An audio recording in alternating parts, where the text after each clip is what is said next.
This is Democracy Watch. I'm joined by my co-host, voting rights attorney, and founder of Democracy Docket, a news outlet focused on voting and elections, Marc Elias. Marc, let's talk about Ohio. Now, Ohio Republicans have proposed a change to their constitutional amendments in the state, raising that threshold from a simple majority up to 60%. What is the status of this effort? So we're going to have an election in August, unfortunately, because the Republicans have changed the threshold to pass a ballot initiative in the state in what can really be described as one of the most anti-democratic actions we have seen from a state legislature so far this year. Now, that is obviously in service of something. They're not just doing this in a vacuum. So what are Republicans trying to make more difficult by virtue of trying to pass this constitutional amendment change? You're 100% right. Republicans led by Frank LaRose are doing this for one reason and one reason only, which is they want to prevent a pro-choice ballot initiative from being on the ballot in November and getting 51% and coming and going into law. They want to raise the threshold to 60% to deny the voters of Ohio and the citizens of Ohio the ability to amend their state constitution to protect the right to choose. Now, how will the fact that this is going to be an August election impact this whole vote, like the turnout and everything associated with it? Brian, who wants to vote in August? How will it affect the turnout? It's going to decrease the turnout because, people are used to voting in November. People are used to voting in the spring. This is literally in the middle of August when, by the way, students are out of college. And this is all by design. Frank LaRose and the Republicans are doing this because they want a low turnout election, because they think in a low turnout election, they can sneak in this provision that will raise the threshold from 50% to 60% in order to pass a ballot initiative. Now, I know that Ohio hasn't been going Democrats' way in the last few elections, but is this issue a partisan issue? Like, is this something that Republican voters should want to see passed in terms of raising the threshold for constitutional amendments?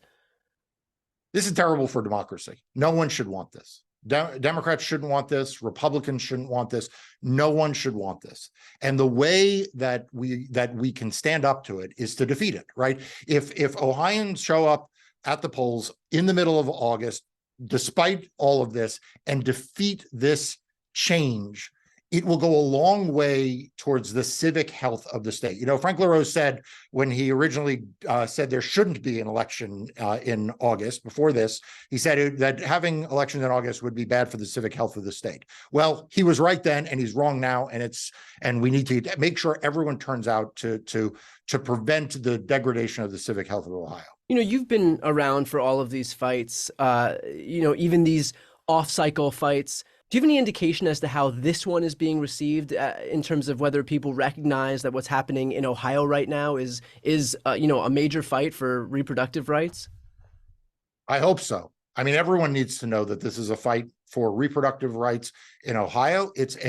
It is a fight for democracy, not just in Ohio, but around the country, because Brian, if they're able to pull this off in Ohio, we're going to see this same tactic in state after state after state. And before long, you will no longer be able to pass a ballot initiative with 51%. You'll need 60%. Yeah. This is just the latest in a long line of anti-democratic acts by Ohio Republicans, including subjecting voters to gerrymandered maps that their own state Supreme Court had found unconstitutional. Can you speak to what's happened in Ohio's redistricting process?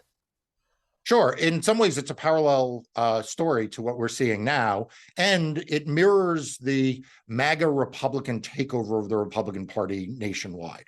What happened in Ohio is the state passed an amendment to the state constitution, including a vote by the voters of Ohio, to ban partisan gerrymandering. The Republican leadership, led by Frank LaRose, then engaged in, you got it, partisan gerrymandering.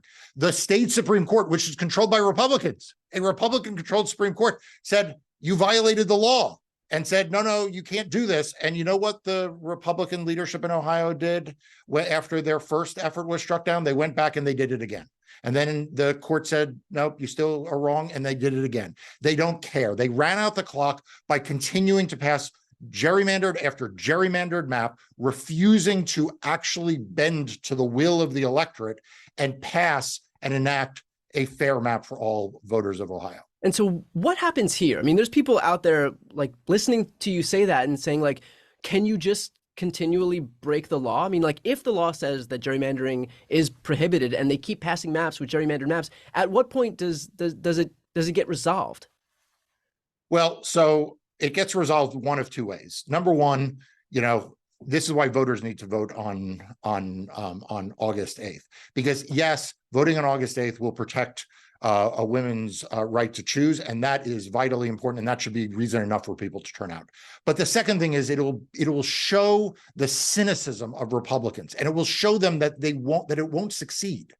By going to the ballot box and voting against this on August 8th, the voters of Ohio can tell the Republicans, we're not going to let you rig the rules against democracy. And what we saw with the gerrymandering was fundamentally the rigging the rules against democracy.